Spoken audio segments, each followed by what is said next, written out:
ভারত বাংলাদেশের ভূ-রাজনৈতিক প্রেক্ষাপট নিয়ে বলতে গিয়ে আমি যে বিষয়টি ১ম এ বলতে চাই সেটি হলো দেখো সীমান্তবর্তী দেশগুলোর মধ্যে সংঘাত, টেনশন এগুলো কিন্তু থাকেই, সারা বিশ্বেই আছে।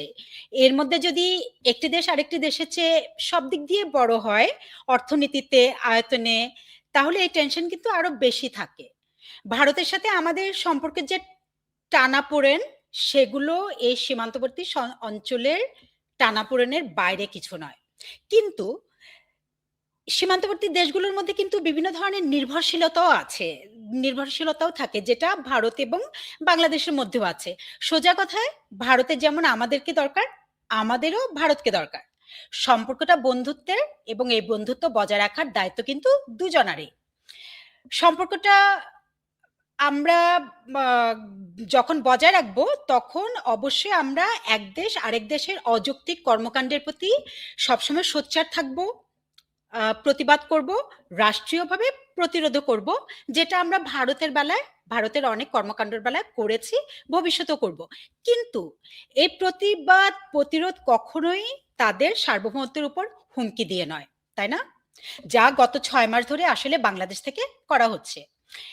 এই হুমকিটা প্রতিনিয়ত কারা দিচ্ছে? সার্জিস, নাহিদ, হাসনাতরা? গত 16 মাসের অবস্থার প্রেক্ষিতে ভারতের পররাষ্ট্রমন্ত্রী শশী থারুর বলেছেন, বাংলাদেশের জন্মলগ্ন থেকে কখনো এত জটিল পরিস্থিতি ভারতের সাথে হয়নি। কথাটা খুব সত্যি। 1971 সালের পর থেকে শুধুমাত্র আওয়ামী লীগই বাংলাদেশের শাসন ক্ষমতায় আসেনি, কিন্তু বিএনপি, জাতীয় পার্টি সবাই রাষ্ট্র ক্ষমতায় এসেছে, কিন্তু এ ধরনের পরিস্থিতি ভারতের সাথে আর কখনোই আমাদের হয়নি। কিন্তু 2024-এর অগস্টের পরে বাংলাদেশের শাসন ক্ষমতায় বসেছে এক ইসলামপন্থী জঙ্গি দল। শুধু তাই নয়, ক্ষমতায় বসে তারা এমন কিছু শক্তির সাথে হাত মিলিয়েছে যারা এদেশকে অস্থির দেখতে চায়, এদেশকে যারা ইসলামিক বাংলাদেশে পরিণত করতে চায়। এরা কারা? উত্তরটি খুবই সোজা, পাকিস্তান। বাংলাদেশের বর্তমান জঙ্গি সরকারের উপস্থিতিতে পাকিস্তান তার বিভিন্ন এজেন্ডা বাস্তবায়নের একটা সুযোগ পেয়েছে। চিকেন স্নেককে ভারতকে আলাদা করে দেওয়ার এই নীল নকশা, ভারতকে যখন তখন হুমকি দেওয়া, এগুলো পাকিস্তানের খেলা। তারা আমাদের দেশকে ব্যবহার করে ভারতের ইস্টার্ন থিয়েটারকে অশান্ত করার চেষ্টা করতে চাচ্ছে। ওদিকে আপনাদের যদি মনে থাকে, প্রথমে শ্রীনগরে জঙ্গি হামলা, পরে দিল্লিতে বোমা হামলা। এই 2 ঘটনার পরে পাকিস্তানের সাথে কিন্তু ভারতের বর্তমানে ওয়েস্টার্ন থিয়েটারেও বেশ টেনশন চলছে। অর্থাৎ 2 থিয়েটারেই ভারতকে পাকিস্তান টেনশনে রেখেছে। ভারতকে এই যে 2 দিক থেকে আক্রমণ করার পাকিস্তানের এই যে আইডিয়াটি, এটি কিন্তু নতুন কিছু নয়। আপনাদের যদি একটু ইতিহাসে নিয়ে যাই, যে 1971 সালেও পাকিস্তান এই কাজটি করেছিল। আমাদের সাথে যখন পাকিস্তানের যুদ্ধ চলছিল, সে সময় হঠাৎ পাকিস্তান ডিসেম্বরের 3 তারিখে ভারতের পশ্চিম থিয়েটারে আক্রমণ করে বসে। সবকিছু দেখে আমার বর্তমান পরিস্থিতিটিকে সে ঘটনারই পুনরাবৃত্তি বলে মনে হচ্ছে। এই যে পাকিস্তানের এই খেলা, ভারত খুব ভালোভাবে জানে। এই খেলার আসল প্লেয়ার যে পাকিস্তান, সেটা তারা জানে এবং তারা এটাও জানে আমাদের এই নেতারা হলো দাবার গুটি। শুধু পাকিস্তান বললে ভুল হবে, পাকিস্তানের যত ধরনের জঙ্গি গোষ্ঠীগুলো আছে তারাও কিন্তু এই খেলার মধ্যে আছে। ভারতে বিভিন্ন জঙ্গি গোষ্ঠী হামলা চালাতে আমাদের দেশে বসেই যে অনেক সময় অপারেশন প্ল্যানটা করা হচ্ছে, ভারত সেটাও জানে। দিল্লিতে যে বোমা হামলা হলো, সেই অপারেশন যে ঢাকায় বসে করা হয়েছে, সেটা কিন্তু বিশ্ববাসীর কাছে ইতিমধ্যে প্রমাণিত। তো ভারত চুপ করে বসে থাকেনি। 2024-এর অগাস্টে তারা শিলিগুড়িতে নিরাপত্তা জোরদার করেছে। এই নভেম্বরে তারা বাংলাদেশের আশেপাশে আরো 3টি সেনাঘাঁটি বানিয়েছে এবং ডিসেম্বরের 20 তারিখে, গত 20 তারিখে তারা ঘোষণা দিয়েছে মিজোরামে বাংলাদেশের সীমান্তের কাছে তারা আরেকটি ঘাঁটি স্থাপন করছে এবং সেখানে তারা ভূগর্ভস্থ বাংকার এবং অস্ত্রাগার তৈরিরও সিদ্ধান্ত নিয়েছে। এবং ভারতীয় গোয়েন্দা সংস্থা প্রতিনিয়ত আমাদের দিকে নজর রাখছে। জয়সওয়াল বলেছেন, বাংলাদেশে যে পাকিস্তানের নানা ধরনের উপস্থিতির ঘটনাগুলো ঘটছে, যুদ্ধ জাহাজ আসছে, আইএসআই এর লোকজন আসছে, ভারত নিবিড়ভাবে পর্যবেক্ষণ করছে এবং জাতীয় স্বার্থ রক্ষায় প্রয়োজনীয় পদক্ষেপ তারা সময়মতো গ্রহণ করবে। তো ভারতের বিভিন্ন পত্রিকাগুলো তাদের গোয়েন্দা সংস্থার বরাত দিয়ে আমাদের দেশের যে বিভিন্ন জঙ্গি গোষ্ঠীর আনাগোনা এগুলো নিয়ে প্রতিনিয়ত খবর ছাপাচ্ছে। সত্য হোক মিথ্যা হোক অনেক খবরই তারা ছাপাচ্ছে।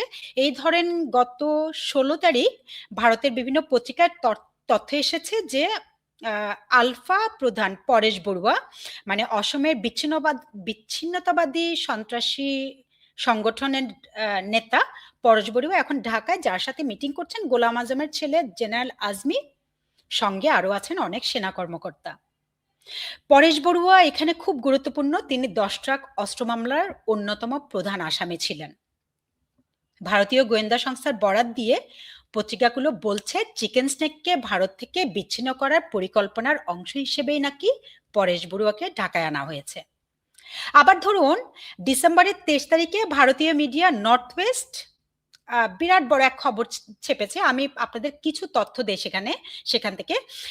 এই পত্রিকা থেকে জানা যায় যে গোলাম আজমের ছেলে ব্রিগেডিয়ার আজমিকে পাকিস্তানের ডিপ্লোম্যাট, পাকিস্তানে বাংলাদেশে আমাদের যে পাকিস্তানের ডিপ্লোম্যাটরা আছে তারা বলেছে যে পররাষ্ট্র মন্ত্রণালয়ের পদটা যদি খালি হয়, স্বরাষ্ট্র মন্ত্রণালয়ের পদটা যদি খালি হয়, স্বরাষ্ট্র মন্ত্রণালয়ের উপদেষ্টা যদি পদত্যাগ করেন, তাহলে সেখানে যেন আজমিকে প্রতিষ্ঠা করা হয়, সেজন্য পাকিস্তান পূর্ণ সহযোগিতা দিবে। এই মিডিয়ার তথ্য অনুযায়ী আজমি যে শুধু পাকিস্তানের ডিপ্লোম্যাটদের সাথে দেখা করছেন তা নয়, তিনি বিভিন্ন জঙ্গি গোষ্ঠী, হুজি, আনসারুল্লাহ বাংলা, এইসব ইসলামিস্ট গোষ্ঠীগুলোর নেতাদের সাথেও কনস্ট্যান্ট যোগাযোগ রাখছেন। বাংলাদেশ আর্মির উগ্রপন্থী যে একটি দল আছে তাদের নিয়ে পাকিস্তানের গোয়েন্দা সংস্থার সাথে, আইএস এর সাথে নিয়মিত মিটিং করছেন। আরো এই পত্রিকা আরো বলছে, অবশ্যই ভারতীয় গোয়েন্দা সংস্থার বরাত দিয়ে, যে আর্মির মধ্যে একটি গ্রুপও আজমি তৈরি করার চেষ্টা করেছেন, যারা জামাতে ইসলামীকে বাংলাদেশের রাজনীতিতে নিয়ে আসার ব্যাপারে সক্রিয় ভূমিকা পালন করবে। আর ভয়াবহ যে জিনিসটা শোনা যায় সেটা হলো যে তারা ইতিমধ্যে ইসলামী মনোভাবাপন্ন প্রায় ৮ থেকে ১০,০০০ তরুণকে নিয়ে একটি মিলিশিয়া বাহিনীও গঠন করে ফেলেছে। তো এই সূত্র মতে আরো জানা যায় যে ব্রিগেডিয়ার আজমির এই পরিকল্পনার সাথে Bangladesh armed force, navy, DGFI এবং ন্যাশনাল সিকিউরিটির বিভিন্ন অফিসাররাও আছেন। এই খবরগুলো আমার নিজের মতামত নয়, আমি বিভিন্ন পত্রিকার খবরগুলোই আপনাদের কাছে বলছি। এগুলো যে সত্যি তা দাবি করছি না, তবে গত ১৬ মাসে বাংলাদেশে বিভিন্ন জঙ্গি গোষ্ঠীর আনাগোনা, আমাদের ইন্টারিমের বিভিন্ন উপদেষ্টার সাথে তাদের যোগাযোগ, পাকিস্তানের ইন্টেলিজেন্সের সাথে আমাদের ইন্টেলিজেন্সের বিভিন্ন গোপন মিটিং, এগুলো কিন্তু ঘটেছে। তাছাড়া বাংলাদেশ এবং পাকিস্তান যে সামরিক শক্তি বৃদ্ধিতে একসাথে কাজ করবে, সেটা তো আমরা নভেম্বরেই আমাদের পররাষ্ট্র উপদেষ্টার কাছ থেকে শুনেছি, তাই না? গত ১ বছরে অফিসিয়ালি আনঅফিসিয়ালি পাকিস্তানের বহু সামরিক কর্মকর্তা, আইএসআই বিভিন্ন অফিসার বাংলাদেশে এসেছেন এবং এই সফরগুলোর এজেন্ডা কিন্তু খুব পরিষ্কার আমাদের কাছে। বাংলাদেশে তারা একটি হোল্ড চায়, এবং সেটি করতে হলে তাদের কি করতে হবে? ভারতের সাথে বাংলাদেশের সম্পর্ক অশান্ত করতে হবে, এবং সবকিছুর রেজাল্ট কি? বাংলাদেশকে পাকিস্তানের ছায়ায় একটি ইসলামিক রাষ্ট্র বানানো। আর আমরা তো জানি তাদের আদলে ইসলামিক রাষ্ট্র বানানো মানে হলো আমার দেশে বিভিন্ন জঙ্গি গোষ্ঠীর অবাধ বিচারণ, তাই না? পাকিস্তানের দিকে তাকিয়ে আজকে আমরা কি দেখতে পাই? আমরা সেটাই দেখতে পাচ্ছি। সুতরাং জেনারেল আজমিকে নিয়ে যে কথাগুলো পত্রিকায় এসেছে, সেই কথাগুলো যদি আমি এই তথ্যগুলোর ভিত্তিতে, আমাদের পত্রিকার তথ্যগুলোর ভিত্তিতে যদি আপনাদেরকে বলি, তাহলে কিন্তু ডটগুলো খুব সুন্দর মিলে যায়, তাই না? ভারতের জন্য বা বাংলাদেশের জন্য এগুলো কোনোটাই ভালো খবর নয়। ভারত দেখছে তার সার্বভৌমত্বের উপর হামলা, আর বাংলাদেশ দেখছে যে ঘটনাগুলো অসম্ভব তাদের জন্য, আমাদের জন্য ভয়াবহ। কেননা এই ঘটনাগুলো সত্যি যদি হয়ে থাকে, তাহলে বাংলাদেশ আস্তে আস্তে জঙ্গিদের আস্তানা হয়ে উঠছে বা উঠবে, এবং ২, প্রতিবেশী দেশ ভারতের সাথে বাংলাদেশের কূটনৈতিক সম্পর্ক নজিরবিহীন সংকটের মুখে দাঁড়িয়েছে। এখন এখন একটু আপনাদের অন্যদিকে নিয়ে যাই। এই মুহূর্তে অস্বীকার করার উপায় নেই যে ভূরাজনৈতিকভাবে বাংলাদেশ এখন বিশ্বে বেশ একটা বার্নিং ইস্যু হয়ে দাঁড়িয়েছে। কেননা এই দেশটা যদি জঙ্গিবাদের ঘাঁটি হয়ে ওঠে তাহলে পরাশক্তিগুলোর জন্য কিছু ভালো নয়। কারণ কারণ এর আগে বহু আলোচনায় বলেছি প্রত্যেকেরই কিছু না কিছু স্টেক এই জায়গাটিতে আছে। আমাদের ভৌগোলিক অবস্থানটা এরকম যে এই জায়গাটিতে কিছু না কিছু স্টেক প্রত্যেকটি পরাশক্তির আছে। সো তারা কোনোভাবেই এই জঙ্গিবাদের ঘাঁটি হয়ে উঠুক এটা এখন চাচ্ছে না, তারা উদ্বিগ্ন। সবকিছু বিচার করলে মনে হয় যে এই যে বিশ্ব মোড়লরা এখন বেশ একটু হতভম্ব অবস্থায় আছে যে বাংলাদেশের এই অবস্থাটা তারা কিভাবে হ্যান্ডেল করবে। এই যে দেখুন যে যুক্তরাষ্ট্রের সবকিছুতে গত 16 মাস ধরে সবকিছুতে কিছু না কিছু বলার ছিল থাকতো, তারা এখন বলছে যে বাংলাদেশের বর্তমান পরিস্থিতি থেকে নিজেদের গুটিয়ে নিতে চাচ্ছে। খুব আশ্চর্যজনকভাবে এই মুহূর্তে আমরা দেখছি রাশিয়াকে ড্রাইভিং সিটে দুদেশের সম্পর্ক উন্নয়নের জন্য। ঢাকায় নিযুক্ত রাশিয়ার রাষ্ট্রদূত 1971 সালে বাংলাদেশের স্বাধীনতা যুদ্ধে ভারত ও রাশিয়ার অবদানের কথা স্মরণ করিয়ে দিয়ে বলেছেন যত দ্রুত উত্তেজনা দুদেশের মধ্যে কমানো যাবে ততই মঙ্গল। গত 16 মাস ধরে রাশিয়ার চুপ থাকা এবং হঠাৎ করে তাদের এই ভূমিকা সহজভাবে দেখার উপায় নেই। কিন্তু রাশিয়া কি আসলে এতদিন চুপ ছিল? একটু যদি আপনাদের মনে করিয়ে দেই যে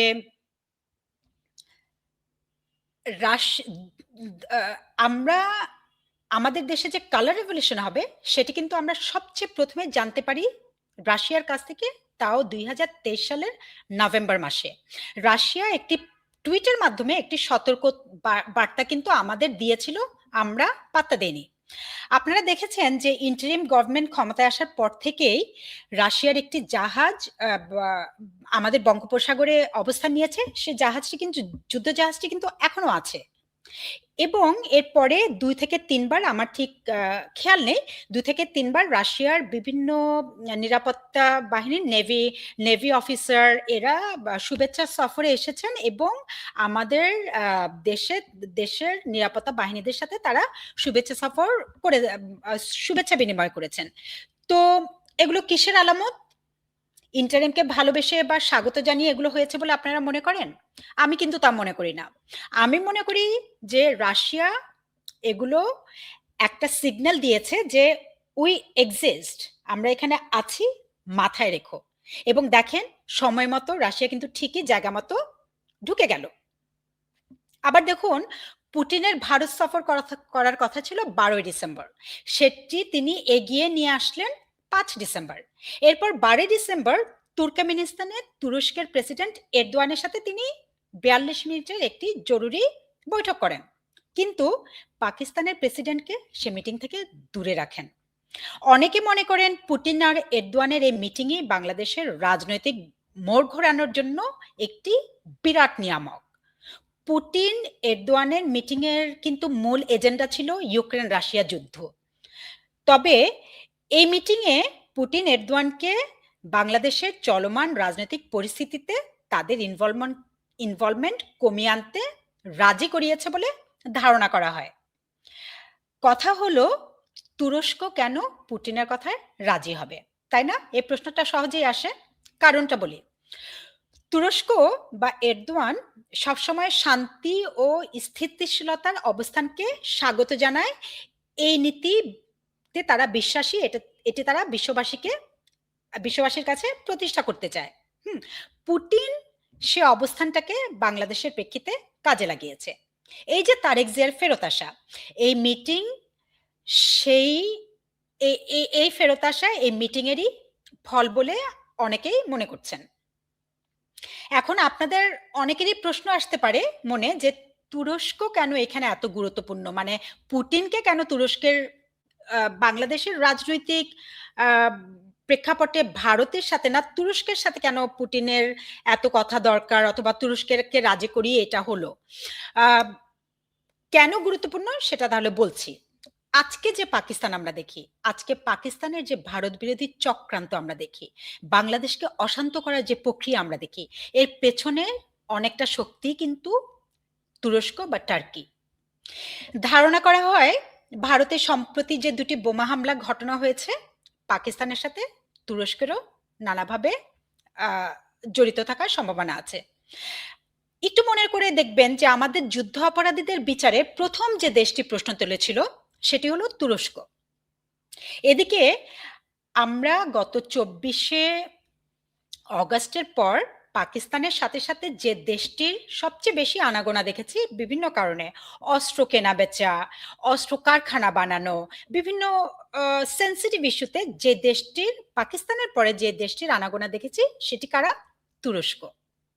তবে তুরস্কের মূল লক্ষ্য হলো দক্ষিণ এশিয়ার মুসলিম দেশগুলোর মধ্যে নিজের আধিপত্য কায়েম করা।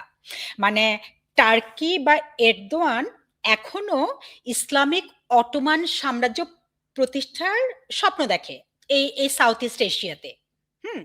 তো ভারত অবদমন বা বাংলাদেশকে জঙ্গি রাষ্ট্র বানানো তুরস্কের মেইন টার্গেট না, তাদের টার্গেট হলো অন্য। তারা ইসলামী খিলাফত চায়, সবার কাছে রেকগনিশন চায়, ওয়ার্ল্ডের কাছে রেকগনিশন চায় যে দক্ষিণ এশিয়ায় তুরস্ক ইজ দ্য কিং, ইসলামের ধারক এবং বাহক। সুতরাং তুরস্ক কে হয়তোবা রাশিয়া এ কারণে বোঝাতে পেরেছে যে এটা তো তোমার টার্গেট না, অতএব তোমার কারণে এসব হচ্ছে, তুমি সরে আসো। এবং তুরস্ক যদি এখন পাকিস্তানের সাথে না থাকে তাহলে পাকিস্তানের পক্ষে একা বেশিদূর আগানো সম্ভব না। তো আর এদিকে ভারত যে কোনোভাবেই বাংলাদেশ সাথে সাথে যুদ্ধ পরিস্থিতি এড়িয়ে চলতে চায়, কারণ ভারত জানে এ ধরনের সংঘাত বাংলাদেশ বা ভারত দুদেশের কেউই লাভবান হবার কোনো সম্ভাবনা নেই। লাভবান যারা হবে সে দেশটি হলো পাকিস্তান। এই গতকাল রাতের এক সংবাদ সম্মেলনে জয়সওয়াল বলেছেন বাংলাদেশের জনগণের সঙ্গে তাদের সম্পর্ক অত্যন্ত গভীর এবং বন্ধুত্বের, এবং পরিস্থিতি কিছুটা এখন ভিন্ন হলো ভারত দুদেশের বাণিজ্যিক এবং অন্যান্য বিষয়ে ইতিবাচক ভূমিকা রাখতে চায় এবং সবসময় রাখতে চাইবে। তো যা বোঝা গেল বাংলাদেশের জঙ্গিবাদ ঠেকাতে এখন বিশ্বের বিভিন্ন দেশই উদ্গ্রীব হয়ে উঠেছে এবং অপশন হিসেবে তারেক জিয়াকে দেশে ফেরানোর ব্যবস্থা করা হয়েছে। কিন্তু তারেক জিয়া কি বিশ্ব নেতাদের এই আশা পূরণ করতে পারবেন? সেটি কিন্তু আমাদের সময়ই বলে দিবে।